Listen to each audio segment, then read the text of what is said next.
السلام عليكم ورحمة الله وبركاته. اللهم صل وسلم وبارك على سيدنا محمد. ازيكم عاملين ايه؟ منورين مطبخ نون. النهارده هنعمل اكله من ألذ الاكلات اللي هنعملها سوا مع بعضينا. تعالوا نشوف هنعمل ايه. هنعمل كفتة الفراخ، طعمها تحفة وسهلة وسريعة. ومعانا مكرونة سباجيتي، معانا بصل متصفي من المية بتاعته، معانا بيضايه وفيجيتار، ومعانا البانيه 4 وراك وخلينهم ومنقعينهم في محلول النقع، وبعد كده فرمناهم في الكب. معانا التوابل ملح وفلفل اسود، السبع بهارات وجوز الطيب وواحدة مرقة دجاج. هنخلطهم كل التوابل هنخلطهم وهنفضل نقلب فيهم لمدة 5 دقايق لحد ما اللحم نفسه يتبل. وبعد كده هقوم متبلاها حلو، وهفضل اقلب فيها لحد ما تدينا عرق كده الخيوط بتاعتها. وبعد كده هضرب بيضايه، وبعد كده هخلطها في قلب اللحم واحط معاها 3 معالق بقسماط، وهقلبهم كلهم في قلب بعضهم زي ما انتم شايفين كده، وهسيبها لحد ما تتبل لمدة 10 دقايق اول ما ترتاح. وبعد كده هنا معانا الميه بتاعه البصل اللي مصفيينها طار في قلب الكيس عشان الدنيا ما تتبهدلش. الطريقه دي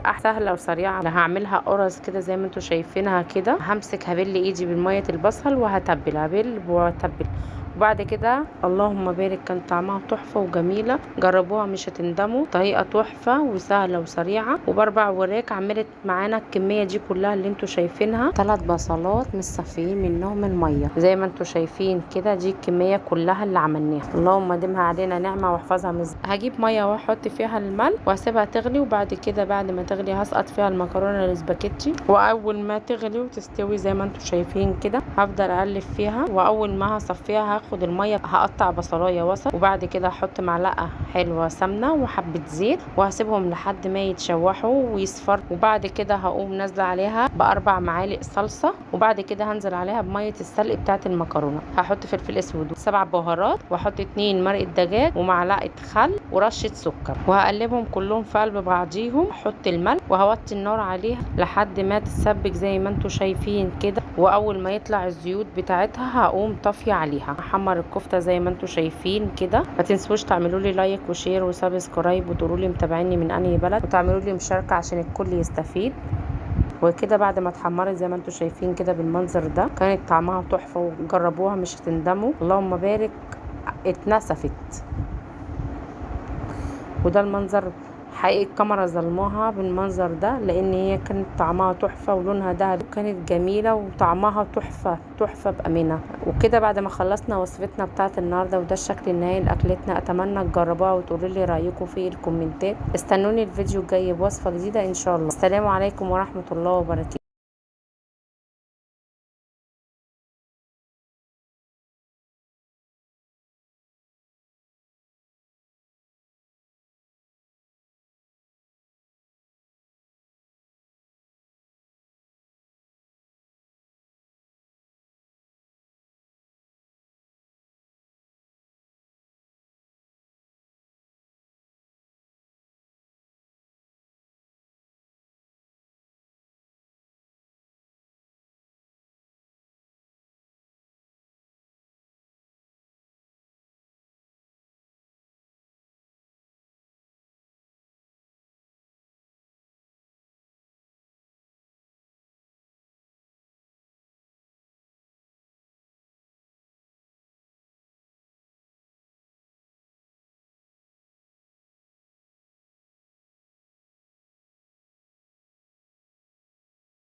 ولو حابين اعمل لكم اي وصفه انتوا لو حابين ايه بتتقال ايه